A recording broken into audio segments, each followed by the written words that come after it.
you.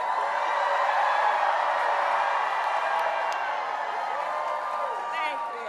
All right, okay, thank you, and we need to get to work. All right, thank you all. It is so good to be back in Michigan. It is so good to be back. I want to thank everyone for taking the time out of your busy lives to take the time to be here this evening. I thank you all so very much.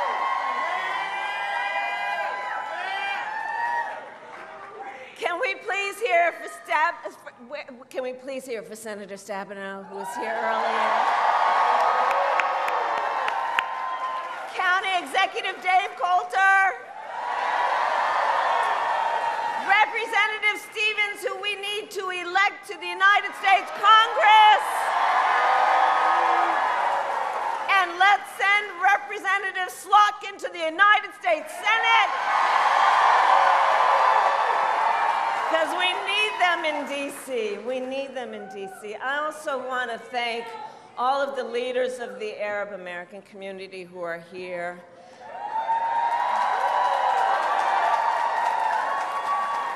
As everyone knows, this community has deep and proud roots in the Detroit metro area, and I am proud to have the support of Arab American leaders like Wayne County Deputy. We need a medic. Okay, we need a medic. Let's figure out a way to part a little bit so that we can bring a medic in over here, please. Okay.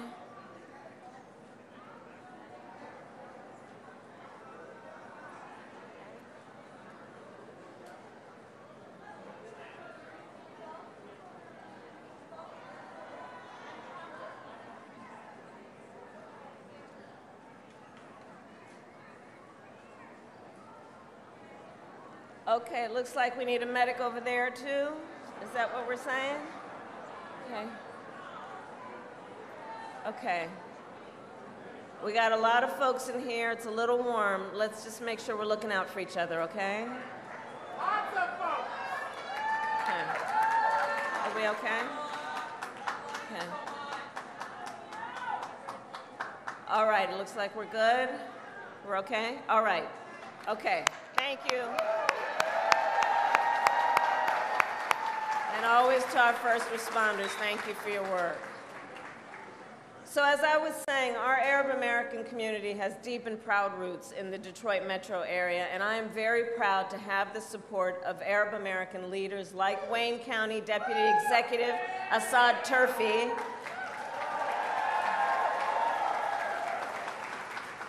and listen, I know this year has been very difficult, given the scale of death and destruction in Gaza, and given the civilian casualties and displacement in Lebanon. It is devastating, and now Sinwar's death can and must be a turning point. Everyone must seize this opportunity to finally end the war in Gaza, bring the hostages home, and end the suffering once and for all. And I continue to believe diplomacy is the answer to bringing lasting stability across the Israel-Lebanon border. And as Vice President, and with your help as President, I will do everything in my power to achieve these goals and work toward a future with security and dignity for all people in the region. So thank you all. And Michigan, listen, we got 18 days to get this done. 18 short days. And you all wouldn't be here spending your precious time here with all the other obligations you've got if you did not know this is probably one of the most consequential elections of our lifetime. And it's going to be a tight race until the very end. And we are the underdog and running as the underdog, but make no mistake, we will win. We will win. We will win. Yes, we will. We will win.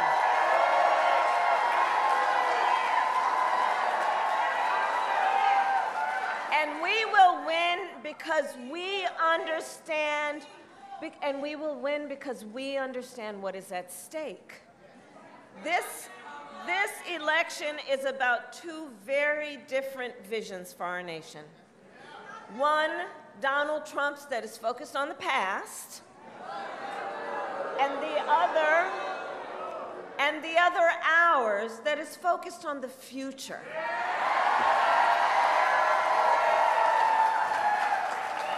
We are focused on a future where we bring down the cost of living, invest in small businesses and entrepreneurs, protect reproductive freedom.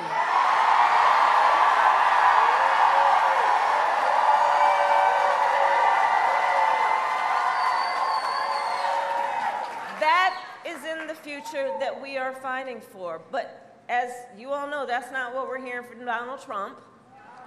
Instead, it is the same old tired playbook. He has no plan for how he would address the needs of the American people. No plan. Can I hear it again? No plan. And he is only focused on himself. And now, check this out, he is ducking debates and canceling interviews.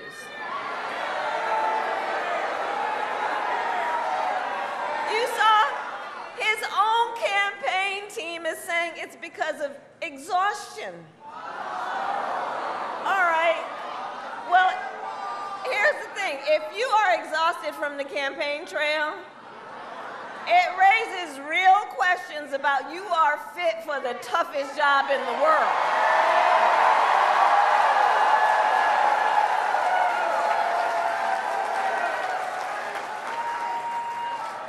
And so, folks, for these reasons and more, it is time to turn the page. Let's turn the page. Because America is ready to chart a new way forward, ready for a new and optimistic generation of leadership that is all of you, is all of us, which is why Democrats, Republicans, Independents are supporting our campaign. In fact, you may have seen earlier this week, over 100 Republican leaders from across the country joined me on the campaign trail, including some who served under Donald Trump's administration, because, you know, they know him best. They understand what's at stake. And I believe Americans want a president and deserve a president who works for all the American people. All the American people.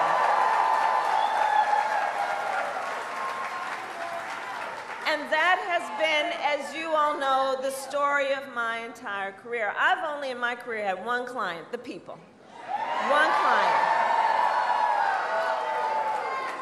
As a young courtroom prosecutor, I protected women and children. As Attorney General of California, I fought for students and veterans who were being scammed by those for-profit colleges.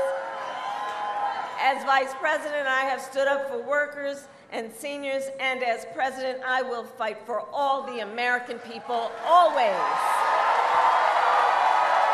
Always.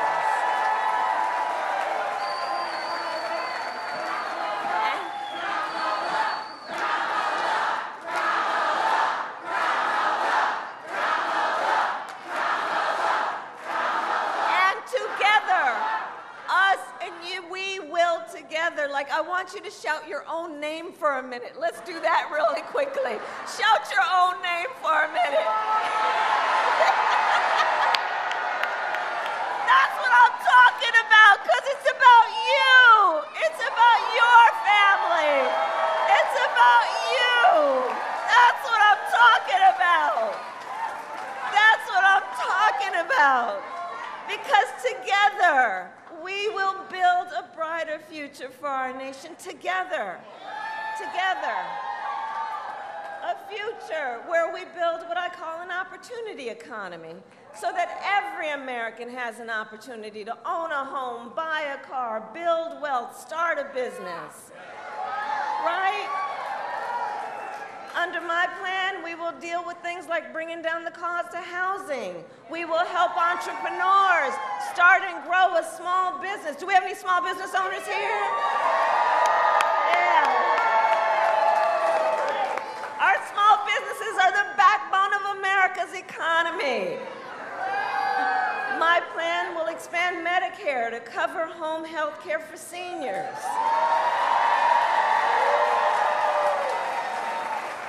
And look, as with so many of the issues that are priority issues for me, including small businesses, the issue of home health care, look, I'm going to just go off script for a moment. So when my mother was sick, I took care of her. And for anyone here who has or is taking care of an older relative, you know what it is. It's about trying to cook something that they feel like eating. It's about trying to put some clothes on them that won't irritate their skin, right? It's about, from time to time, trying to figure out what you can say that will bring a smile to their face or make them laugh. It's about dignity. It's about dignity. And here's the deal. When you look at everyone who is doing that, and then you look at what we call the sandwich generation, which are people who are raising your young children and taking care of your parents, it's a lot. And either you have enough money to afford to have somebody come in and help you, which most people don't, or you might have to give up your job, which means you're cutting off a source of income for your household, or you have to spend down your savings to qualify for Medicaid. That's just not right. So my plan is to say that we are going to fix it so that Medicare covers the cost of home health care work for seniors. Because it's about dignity. It's about dignity. So more seniors can live at home with dignity.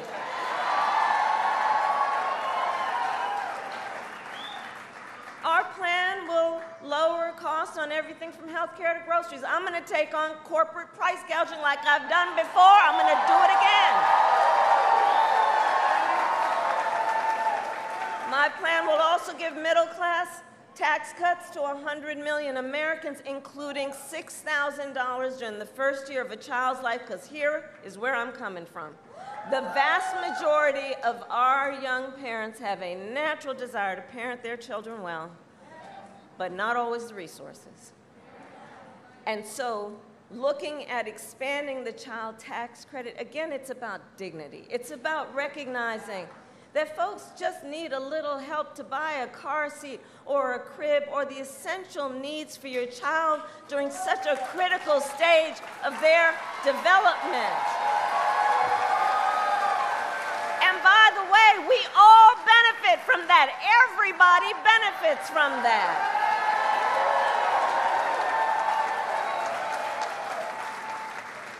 So these are just some examples of our plan, and all of that to say, look, I will always stand and fight for the middle class and working families of America.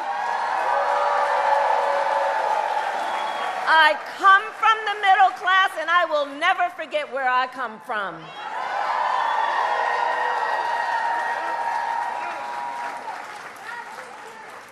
My plan also invests in American manufacturing and innovation.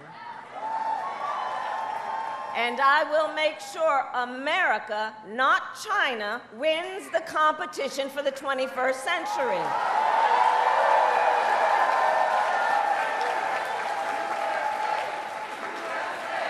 Exactly right. Exactly right. And Michigan knows better than most what that means about investing in American industry. Under my plan, we will invest in the industries that built America, like steel, iron, and the great American auto industry.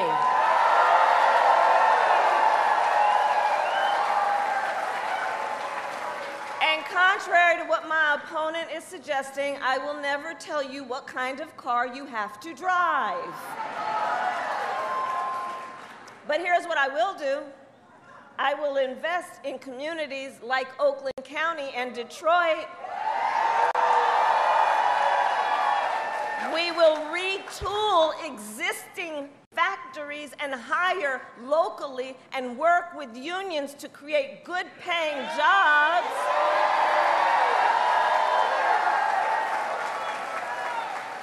Including, by the way, jobs that do not require a college degree, because this is how I feel. Look, this is how I feel about that. We all know a college degree is not the only measure of the skills and experience of a qualified worker.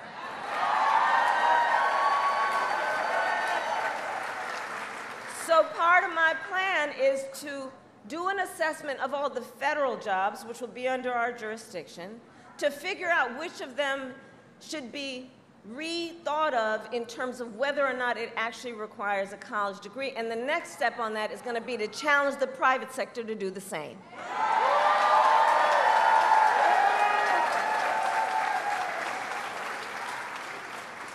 I will also protect the pensions of union members and retirees.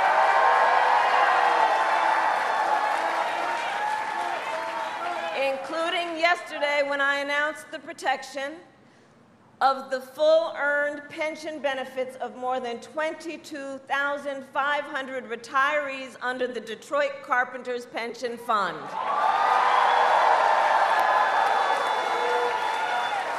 Because back to the point about dignity, I understand the dignity of work, and I understand the importance of having dignity in your retirement.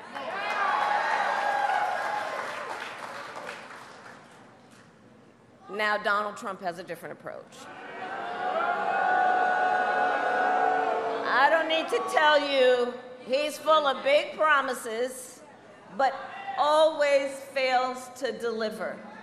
Always fails to deliver. So, remember he said he was the only one, you know how he talks, the only one who could bring back America's manufacturing jobs. Remember when he said that? And then America lost almost 200,000 manufacturing jobs when he was president, including tens of thousands of jobs right here in Michigan. And those losses started before the pandemic, okay? Making Donald Trump one of the biggest losers of manufacturing jobs in American history.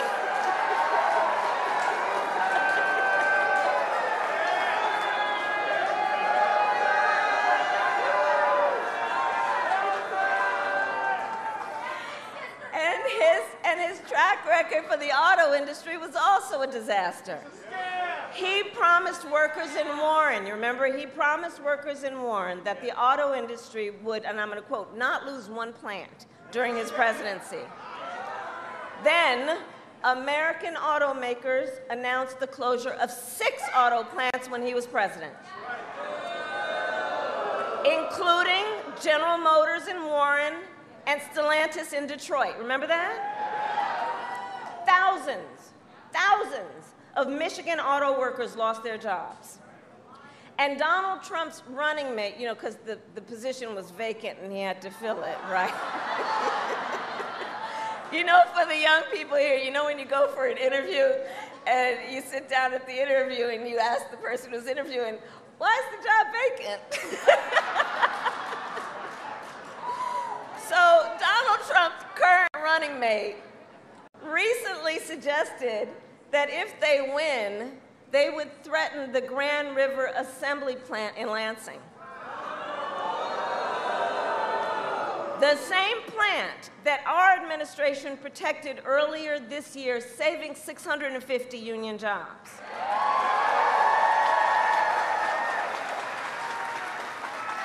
And remember, Donald Trump encouraged automakers to move their plants out of Michigan so they could pay their workers less.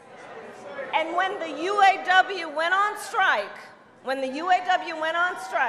to demand the higher wages that you deserved, Donald Trump went to a non-union shop.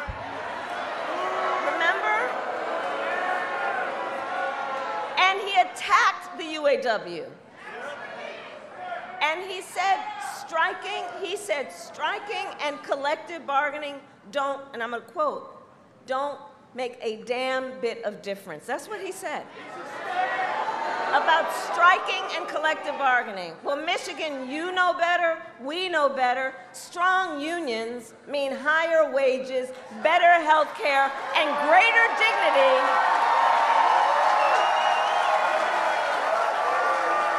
for union members and everyone else. Because you don't have to be a member of a union to thank unions for your 5-day work week and your vacation time and your sick leave. Thank a union.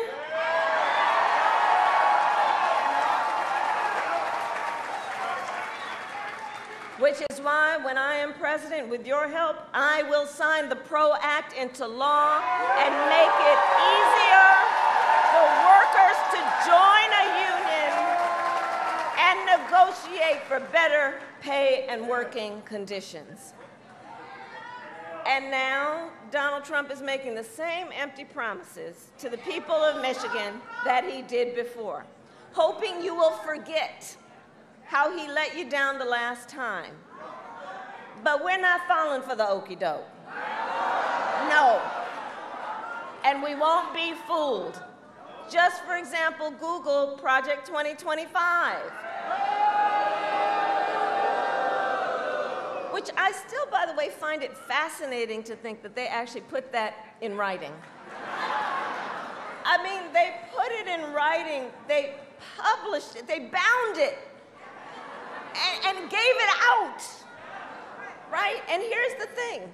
To read it is to know. It is a detailed and dangerous blueprint for what he will do if he is elected president. Donald Trump will give billionaires and corporations massive tax cuts, cut Social Security and Medicare, get rid of the $35 cap on insulin for seniors that you all helped us get, make it easier, he will, and read it, he will make it easier for companies to deny overtime pay to workers. And he intends to impose what I call a Trump sales tax, which is at least 20%, if not more, of a tax on everyday basic necessities, which economists have estimated will cost the American family an additional $4,000 a year. And if that weren't enough, on top of this and all of this, he plans to end the Affordable Care Act. And he has no plan to replace it.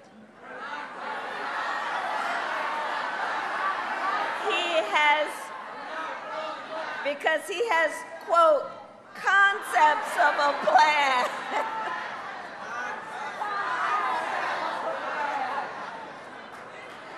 So you all have heard me say, you know, I think Donald Trump is an unserious man. And the consequences, if he were to ever get back into the White House, are absolutely dangerously serious. Because think about it. He's going to threaten the health insurance coverage of 45. Okay, so here's the thing. Here's the thing about that. Here's the thing about that. The courts are going to take care of that. We're going to take care of November. We're going to take care of November. How about that? Right? We'll take care of November. But again, concepts of a plan. So think about it in terms of the serious nature of this. He's basically threatening the health insurance coverage of 45 million Americans based on a concept and taking us back to when you remember insurance companies could deny people with pre-existing conditions. You remember what that was? And that's why we are not going back. We are not going back. No, we are not going back. We will move forward. We will move forward. Because ours is a fight for the future. Ours is a fight for the future, and it is a fight for freedom. Like the fundamental freedom of a woman to make decisions about her own body and not have her government tell her what to do. And we remember how we got here, right? Donald Trump hand-selected 3 members of the United States Supreme Court with the intention that they would undo the protections of Roe v. Wade, and they did as he intended. And now check this out. In America, 1 in 3 women live in a state with a Trump abortion ban. Many with no exception even for rape and incest, which means you're telling someone who is a survivor of a violation to their body that they have no right to make a decision about what happens to their body next? That is immoral, immoral. And let us agree, one does not have to abandon their faith or deeply held beliefs to agree the government should not be telling her what to do with her body. Not the government. Not the government. No, if she chooses, she will talk with her priest, her pastor, her rabbi, her imam, but not the government and some folks up in a state house telling her what's in her own best interest. And so here's my pledge to you. When Congress passes a bill to restore reproductive freedom nationwide, as President of the United States, I will proudly sign it into law. Proudly sign it into law.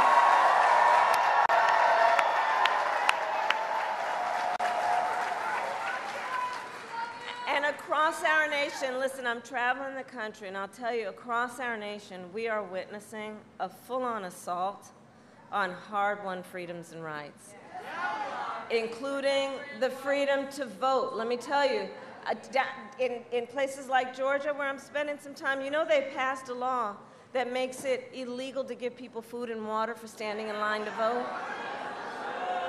Yeah. I mean, the hypocrisy abounds. What happened to love thy neighbor? Attacks on the freedom to join a union. Attacks on the freedom to be safe from gun violence. Mia talked about that. Attacks on the freedom to love who you love openly and with pride.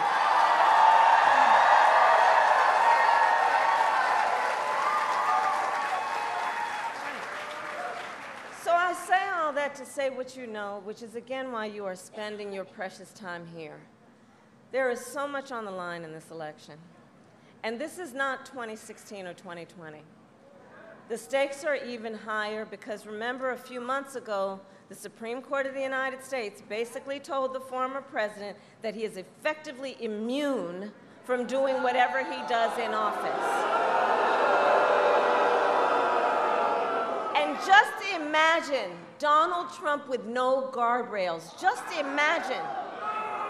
He who has vowed, if re-elected, to be a dictator on day one. He who calls Americans who disagree with him the enemy from within. You know where that language comes from? And says that he would use the military, the American military, to go after the American people. He who has called for the, quote, termination of the Constitution of the United States of America. And let us be very clear, someone who suggests we should terminate the Constitution of the United States of America should never again stand behind the seal of the President of the United States of America. Never again. Never again. Never again.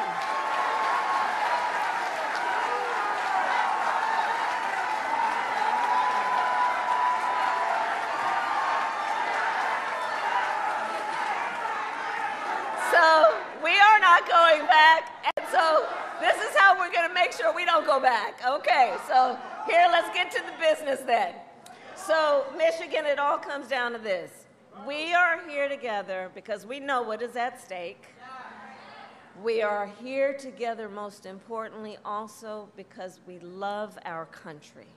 We love our country.